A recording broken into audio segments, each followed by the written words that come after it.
Hello, friends. Olá, amigos. À medida que continuamos nossa jornada através do grande conflito, nós lembramos de ter lido no capítulo 2 sobre a terrível perseguição que os primeiros cristãos sofreram nas mãos do Império Romano secular. No entanto, a perseguição apenas atiçou as chamas da verdade e os cristãos continuaram aumentando em número. Vendo que seu propósito foi frustrado, Satanás mudou de estratégia. A perseguição cessou e o compromisso penetrou na igreja primitiva, exaltando as práticas pagãs e minimizando os claros ensinos de Cristo.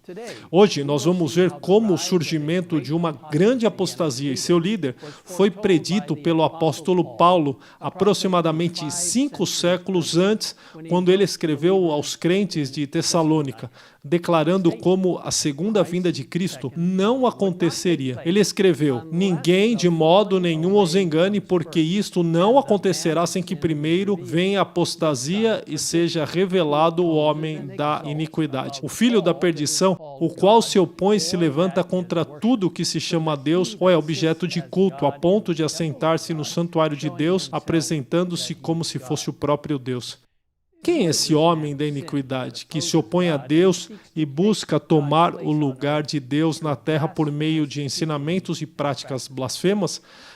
Lendo no capítulo 3 de O Grande Conflito, nós vemos que isso não foi revelado imediatamente. Pouco a pouco, a princípio furtiva e silenciosamente, e depois mais às claras, à medida em que crescia em força e conquistava o domínio da mente das pessoas, o mistério da iniquidade levou avante sua obra de engano e blasfêmia. Quase imperceptivelmente, os costumes do paganismo tiveram ingresso na igreja cristã.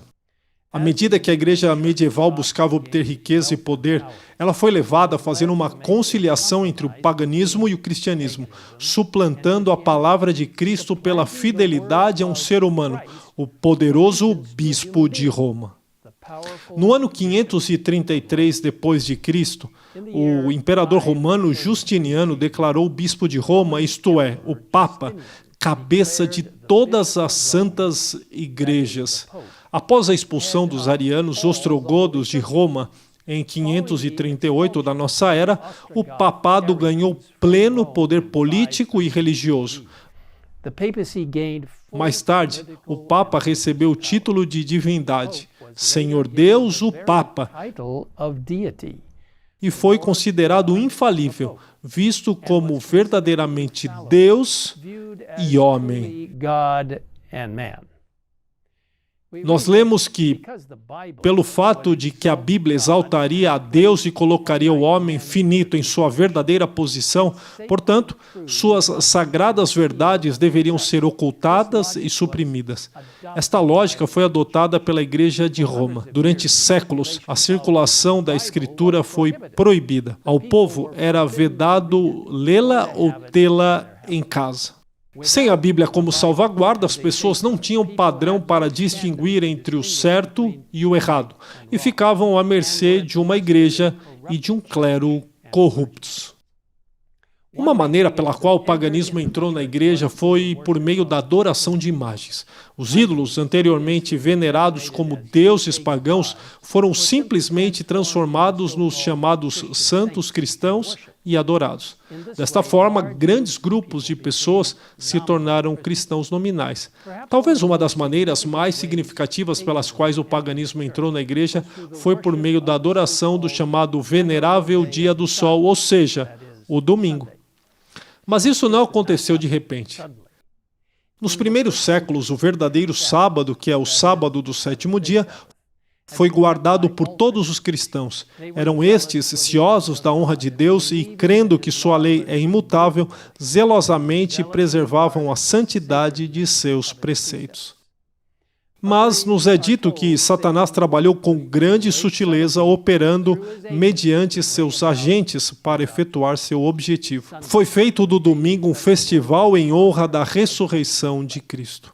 Ao longo dos anos, o domingo continuou a ser celebrado como um grande festival, enquanto o sábado era um dia de jejum e labuta. Finalmente, a festividade pagã veio a ser honrada como instituição divina. Ao mesmo tempo em que se declarava ser o sábado bíblico relíquia do judaísmo, amaldiçoando-se seus observadores. Por volta do século VI, o papado estava firmemente estabelecido, e os 1260 anos de opressão papal, profetizados nos livros de Daniel e Apocalipse, haviam começado. O Papa e os padres eram vistos como os únicos mediadores entre Deus e os seres humanos. A salvação pelas obras foi ensinada, incentivando longas peregrinações, atos de penitência, construção de igrejas e santuários e pagamento de grandes somas à igreja para obter um caminho para o céu. A doutrina das indulgências foi introduzida, proporcionando uma maneira de as pessoas pagarem pelos pecados que planejavam cometer no futuro. O falso ensino da imortalidade da alma foi trazido à tona, levando à adoração da Virgem Maria e à adoração dos santos celestiais. Isso abriu a porta para a heresia do tormento eterno em um inferno eterno, junto com a ideia de purgatório, uma espécie de casa intermediária onde, depois de sofrer por um tempo, está pronto para ser admitido no céu. Talvez uma das heresias mais ousadas tenha sido o sacrifício idólatra da missa, onde afirmava-se o sacerdote oficiante tinha o poder de converter o simples pão e vinho no verdadeiro corpo e sangue de Cristo. Para aqueles que não aceitariam esses ensinamentos de práticas idólatras e heréticas, a tortura e a morte os aguardavam. No século VIII, foi estabelecido o mais terrível instrumento do papado, a Inquisição. Por quase 4 séculos, incontáveis homens e mulheres experimentaram horríveis torturas e mortes por não se ajoelharem diante desse falso poder religioso.